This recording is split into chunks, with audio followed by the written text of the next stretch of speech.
Good morning বন্ধুরা, আজ হলো বৃহস্পতিবার আর এখন বাজে সকাল 8:15।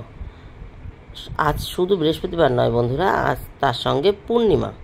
বৃহস্পতিবার তার উপরে আবার পূর্ণিমা, তাই সকাল সকাল আশেপাশে সমস্ত সেরে চান করে চলে এসেছি, একটু পুজো দিয়ে নেব। পূর্ণিমা পড়েছে বৃহস্পতিবার, একটু উপোস করেই দিতে চাচ্ছি, কিন্তু যদি একবার সংসারের কাজে ঢুকে যাই, মানে রান্না বান্নায়, তাহলে আমার পুজো দিতে দিতে কম করে 1:30-2 বেজে যাবে। তাই মনে করলাম সকাল সকালই পুজো দেবো। গতকাল রাতে ভাত করে রেখেছি, কর্তাকে বলে রেখেছি যে একটু পান্তা ভাত করে রাখলাম, আমি সকালে পুজো দিয়ে তারপরে আলু ভেজে দেবো, তারপরে তোমাদের খাওয়া দাওয়ার ব্যবস্থা হবে, সকালের খাওয়া দাওয়ার ব্যবস্থা। দেখো বন্ধুরা, সকালবেলার টুনটুনি ওই দেখো গাছের ফাঁকে, দেখেছো? ওই যে ওই দেখো কিছু একটা খাবার, ওই দেখো উঠছে, ওই দেখো। আর আওয়াজ শুনতে পাচ্ছ, পাখি ডাকছে। সকালের পরিবেশটা কি সুন্দর না?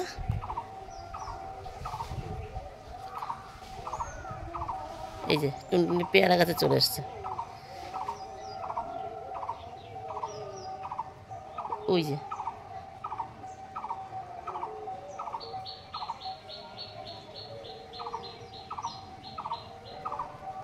ওই দেখো একটা পাখি।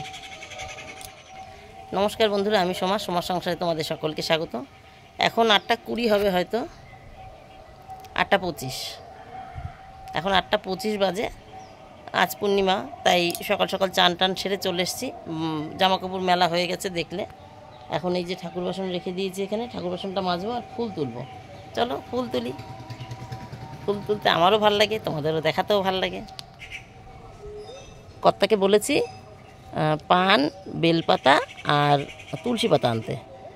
পান বেলপাতা আমার কাছে নেই, ফুল আনতে আমি বারণ করেছি, আমার কাছে আছে। আর তুলসী পাতা তো আমার কাছে বৃন্দাবন, কিন্তু তবুও আনতে বলেছি। গতকাল তুলে রাখতে ভুলে গেছি, আজ তো বৃহস্পতিবার, তার মধ্যে পূর্ণিমা, তার জন্য তুলসী পাতাটা তোলা হবে না। তাই বললাম তুমি তুলসী পাতা নিয়ে আসো। সেগুলো এখনও ধোয়া হয়নি, ঠাকুর আসনের কাছে রাখা আছে। ঠাকুরের জায়গাটাকে মুছে চলে এসেছি। জামাকাপড় মেলা হয়ে গেল, মেয়ে পড়তে গেছে। আজকে সকালের খাবার দাবারের ব্যবস্থা হচ্ছে পান্তা ভাত। পুজো টুজো সারা হয়ে গেলে কটা আলু ভেজে নেব, তাহলে পান্তা ভাত খাওয়া হয়ে যাবে। এখন 8:25 বাজে। আমার পুজো দিতে একটু সময় লাগে, যদি 1 ঘন্টাও লাগে তবু 9:25-এর মধ্যে আশা করি আমার হয়ে যাবে। তাহলে পরে ঠাকুরের জায়গা মোছা হয়ে গেছে, এখন শুধু ঠাকুরটা চান করাবো আর একটু পুজোটা দিতে যতটা সময়, ফুল বেলপাতা সাজিয়ে চন্দন পরিয়ে। মেয়ে পড়তে গেছে, মেয়েকে বলেছি 9:10-15 নাগাদ জল আসে, আমি পুজো দিয়ে নেমে পড়বো সেটা বলতে পারি না 9:10-15-এর মধ্যে। ও 7টায় পড়তে গেছে, তো ও 9:10-15-এর মধ্যে চলে আসবে। বলেছি তুই চলে আসলে জলের ডিউটি তোর থাকবে, আমি যদি নামলাম তো নামলাম, এই দেখো এখানে দুটো আছে, না নামলাম জলের ডিউটি তোর থাকবে, তুই ভরবি। ওরে বাবা, এখানে দুটো আছে, এই দুটো তো আমি দেখিনি। সকালে কত খোঁজা খুঁজে গেছি, যে সাদা ফুল একটাও ফোটেনি। এই দেখো দুটো ফুটেছে। সকালবেলা তো আমি একবার আসি, কিন্তু সকালে না মুখটা বুজে থাকে, যার জন্য দেখতে পাইনি। মানে কড়িগুলো এরকম, ফুলগুলো এরকম বুঝে বুঝে থাকে, ফোটে না। এই একটাই শুধু তুললাম ওই নতুন ছোট্ট টপটা থেকে, এখন দেখছি দেখো ফুটে গেছে, তো এখন চোখে পড়েছে।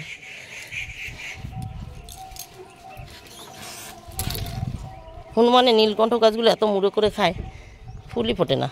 এই তাও দুটো ফুটেছে আজকে, এই একটা আর এই একটা।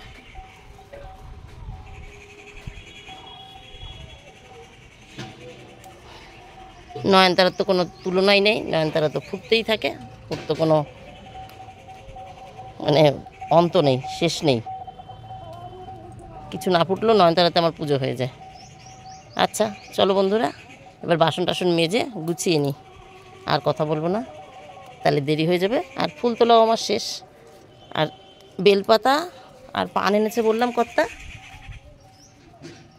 এই দেখো দুব্বো কত আমার, তোমরা দেখেছো, এর আগেও দেখিয়েছি। এই যে এই দেখো কত, ওই দেখো ভেতরও, খাঁচার ভেতরে যেইখান দিয়ে পেরেছে সেখান দিয়ে বেয়ে বেয়ে চলে গেছে, ওই ভেতরে সব জায়গায় দুব্বো ভর্তি।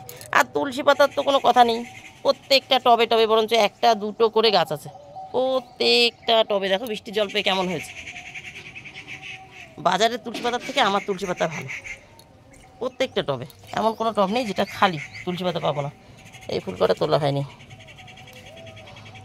তাহলে বন্ধুরা আবার পরে আসছি, পুজোটা দিয়ে নিই। হয়ে গেল ফুলগুলো।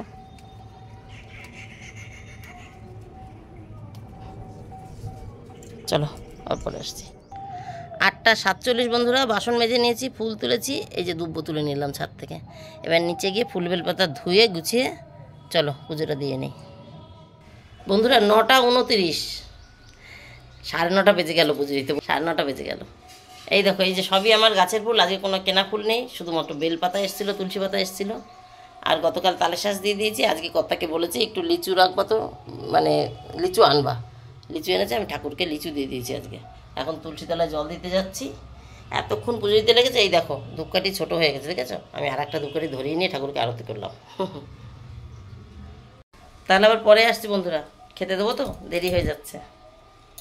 ছেলে মেয়েকে খেতে দিয়ে দিয়েছি, মেয়ে খাচ্ছে। ছেলের ভাত মেখেছি, কর্তার ভাত বেড়ে রেখেছি, ফোন করে ডেকেছি, কিন্তু উনি বললেন সুমনবাবু খেতে গেছেন, সুমনবাবু আসুক তারপরে খেতে আসবেন আর কি।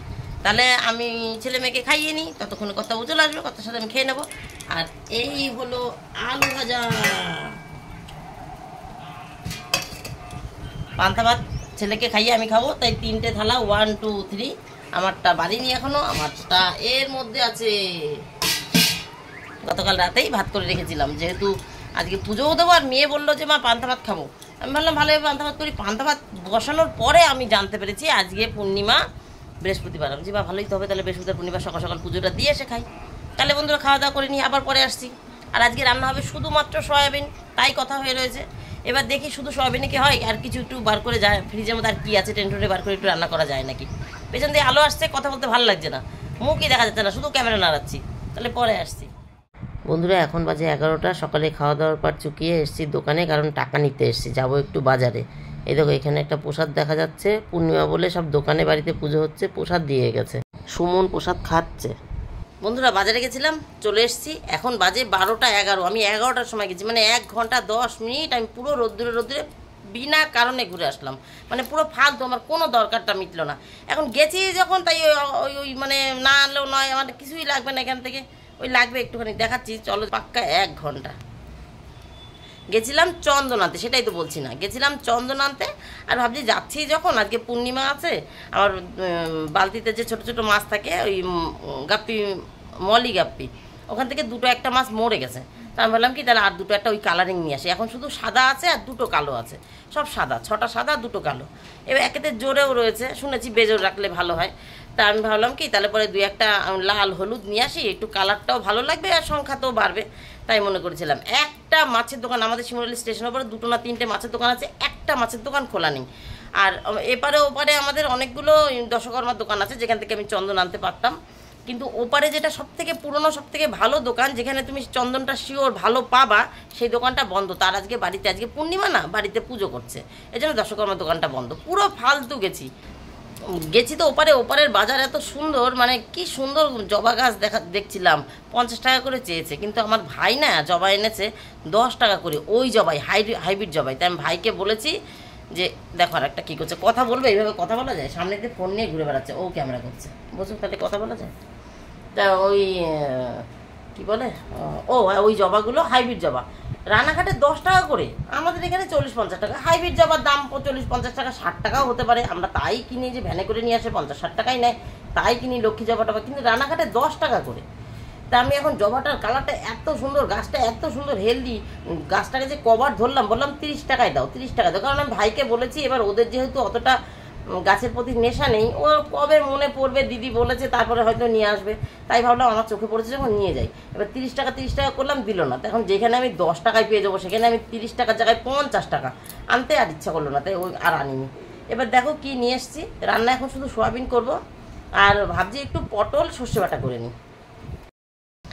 এই যে আমার বাড়িতে পটল আছে, কর্তা গতকাল পটল নিয়ে এসছে, পটল আছে। এখন গেছি যখন, আর কটা নিয়ে আসলাম, ওই কটা তো রান্না করলে খাওয়া হয়ে যাবে, তাই এই কটা আবার থাকবে, তাই মনে করে পটলটা এখন চলছে আমাদের বাড়িতে। আর গরম পড়েছে, গরমে একটু উচ্ছে লেবু এগুলো ভালো লাগে, তাই একটু উচ্ছেও নিয়ে আসলাম। আজকে আমার রান্নার মধ্যে মেন লাগবে শুধু টমেটো, আর কিচ্ছু লাগবে না। পেঁয়াজ আমার নেই, শেষ হয়ে গেছে, তবু যেটুকুনি আছে আমার রান্না হয়ে যাবে, আমি কেটে কুটে রেখে গেছি। শুধু টমেটোটা লাগবে, শুধু টমেটোটা আমি সুমনকে বলেছিলাম আনতে, সুমন এনেও দেবে। তা যেহেতু চন্দনটা ফুরিয়ে গেছে, আমি ভাবলাম তাহলে চন্দনটা আনতে যাই একবারে, যদি কিছু পছন্দ হয় একটু বাজারও করে আসবো। তা তো চন্দন পেলাম না। এইবার এই দেখো বাজারে দোকানে বসেছিলাম, আজকে পূর্ণিমা না, 2 বাড়ির থেকে প্রসাদ দিয়ে গেছে। একটা দোকানের, এইটা হলো দোকানের প্রসাদ, আর নিচে একটা আছে, এটার মধ্যে সিন্নি আছে, ওই যে এটার মধ্যে সিন্নি মিষ্টি আছে, এটা একটা বাড়ির প্রসাদ। দোকানে ছিলাম, 2টো প্রসাদ দিয়ে গেছে, কর্তাকে, সুমনকে, আমাকে, মানে 6টা প্রসাদ দিয়ে গেছে 2 জায়গার থেকে। ওদের 2টো ওরা খেয়ে নিয়েছে, 4টে, আর আমার 2টো আমি বাড়ি নিয়ে এসেছি, ছেলে মেয়ের সাথে ভাগ করে খাবো। জল খাইনি, গলা টলা সব শুকিয়ে রয়েছে, রোদ্দুর ঘুরেছে। আমি তো ছাতা নিই না, আমার ছাতা নিতে ভালো লাগে না। দেখো মেঘ, রোদ নেই। আর যেটুকু সময় বাজারে ছিলাম, ওরে বাপরে বাপ কি রোদ, ঘোমটা একখানা টেনে দিয়ে ঘুরে বেড়াচ্ছিলাম। আমার ছাতা টানতে ভালো লাগে না, সবজি টানবো, ব্যাগ টানবো না, ছাতা টানবো, বুঝলে, এই হচ্ছে অসুবিধা আমার। ঠিক আছে বন্ধুরা, তাহলে এবার রান্না করে নিই। বন্ধুরা 2:44 বাজার থেকে এসে কোটা কাটা সেরে এই যে সয়াবিন করে নিয়েছি। আজকে সয়াবিনে একটু পেঁয়াজ দেওয়া, কর্তা বলেছে একটু পেঁয়াজ দিয়ে করতে। আর আমি যে পটলটা এনেছি সেই পটলটাই করেছি, ফ্রিজের পটলটা আর বার করিনি। পটল সর্ষে বাটা দিয়ে নিয়েছি, মানে পটল ভাপা। আর ফল দেখাতে পারলাম না, কর্তামশাই বাড়ি চলে এসেছে, খেয়ে দিয়ে নিয়েছে। এখানে শুধু 1 পিস তালের শাঁস আর একটা শশা দেখতে পাচ্ছ, মানে একটা গোটা শশা। আর লেবু আর তালের শাঁস কেটেছিলাম, সেগুলো কর্তা খেয়ে ফেলেছে। ভাত সবে মাত্রই হয়েছে, দেখানো যাবে। ইয়াহু বন্ধুরা, 3:02, গা ধুয়ে চলে এসেছি। চান তো সকালেই হয়ে গেছে, আর ওই গা ধুতে গিয়ে ওই গায়ের দুটো ধুয়ে দিয়েছি, এই আর কি। কত ভাষা চান করে বসে আছে, খেতে দিয়ে নি। খাবার তো দেখালাম, খাবার দেখিয়ে ঢুকেছিলাম। ভাল লাগছিল না, রোদে গেছিলাম না, নাহলে হয়তো এখন ধুতাম না, বিকালের দিকে ধুতাম। তো রোদের মধ্যে গেছিলাম তো, আর ভাল লাগছিল না। তাহলে বন্ধুরা, আজকের মতন আমার গল্প এখানে শেষ। Tata, bye bye. তোমরা সবাই ভালো থেকো, সুস্থ থেকো। দেখা হবে নতুন একটা দিন, নতুন একটা গল্পের সঙ্গে। টাটা।